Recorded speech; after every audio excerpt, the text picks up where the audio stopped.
ever get that urge, to just escape, trade the daily grind for like wide open spaces. That's exactly what William, an avid hiker, set out to do.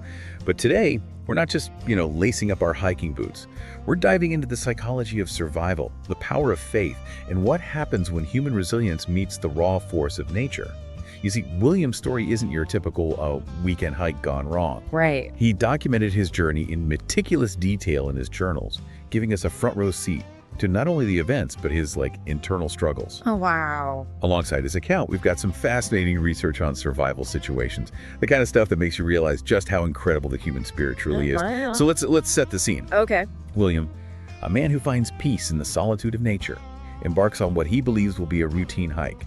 But as he veers off the familiar path, a simple miscalculation turns into a fight for survival. It's amazing how quickly our perception of the environment can shift, when we lose our bearings. Familiar landmarks disappear, our senses heighten, and the feeling of being lost can trigger, a primal fear response.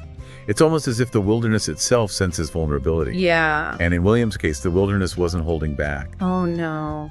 He describes the first few days with this chilling clarity. Yeah. The temperature plummeting, supplies dwindling, hunger gnawing at him. Wow. You can practically feel the desperation creeping into his journal entries as he writes about the sky turning this ominous shade of gray, almost as if nature itself was foreshadowing the storm to come. It's in those moments, facing the sheer power of nature, that our instinct for survival kicks into high gear. We're hardwired to seek shelter, to create a barrier between ourselves and the elements. Right. It's a survival mechanism, honed over millennia, essential for our ancestors. And it seems William was about to put that instinct to the ultimate test. Because as if being lost and alone wasn't bad enough, a blizzard rolls in, completely engulfing William in the mountain. He describes it as a total whiteout, zero visibility. The wind screaming through the trees, the temperature plummeting to a bone-chilling freeze. Picture this. You're William lost alone and engulfed in a raging blizzard. Hope is starting to feel as scarce as your remaining supplies. Oh, yeah. And just when you think it can't possibly get any worse, you spotted a small, almost unnoticeable opening in the side of the mountain. Wow. Now imagine that surge of desperate hope. Yeah. In survival situations, our brains become hyper-focused on finding any potential for safety. Right. Even the smallest indication of shelter can trigger a powerful psychological shift, a renewed sense of possibility in the face of overwhelming odds. And for William, this cave represents more than just shelter from the elements. It's a beacon of hope in his increasingly desperate fight for survival. He describes crawling into the cave, the temperature rising even slightly, that wave of relief washing over him. But remember, we're talking about William here, a man who seems to attract trouble as easily as a compass points north. He's so exhausted that he collapses almost immediately, not fully aware of his surroundings. That's a crucial point, actually. We often hear about the incredible feats people achieve in survival situations, but what we sometimes overlook is the immense stress these situations place on the body and mind.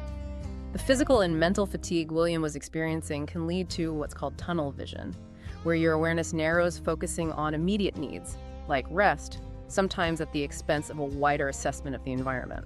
And in this case, that lapse in awareness has some seriously heart-stopping consequences, because as William starts to regain some of his strength, he realizes he's not alone. He describes feeling something brush against him in the darkness. He fumbles for his phone, the battery clinging to life, and shines the light around the cave, only to come face to face with a grizzly bear. Oh my gosh! Talk about your fight or flight response kicking into overdrive. That primal fear we were talking about earlier. It's got nothing on finding yourself sharing a confined space with a predator. And remember, William's journal entries are nothing if not detailed. He doesn't hold back when describing the sheer size of this bear, its breath misting in the cold cave air, its massive form just a few feet away. Oh, wow. You can practically feel the terror leaping off the pages. Imagine going from the relief of finding shelter to the bone-chilling realization that you're now trapped with a predator. It's the kind of scenario that makes you want to sleep with the lights on, Yeah. So there's William, trapped in this frozen cave with a slumbering grizzly bear between him and his only exit. His journal entries, they practically vibrate with tension as he describes his next move. This is where the real psychological battle begins. He's caught between that primal urge to flee and the very real danger of provoking, a predator. Right.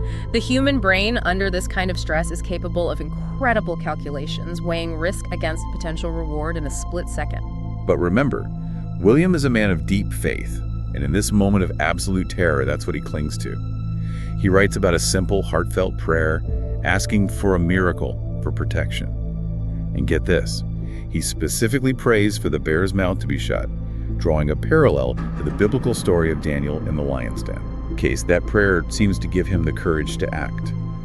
He starts to inch his way along the cave wall, trying to find a way around the bear. Every word he writes drifts with suspense, the agonizing slowness of his movements, the fear that any second the bear will wake up.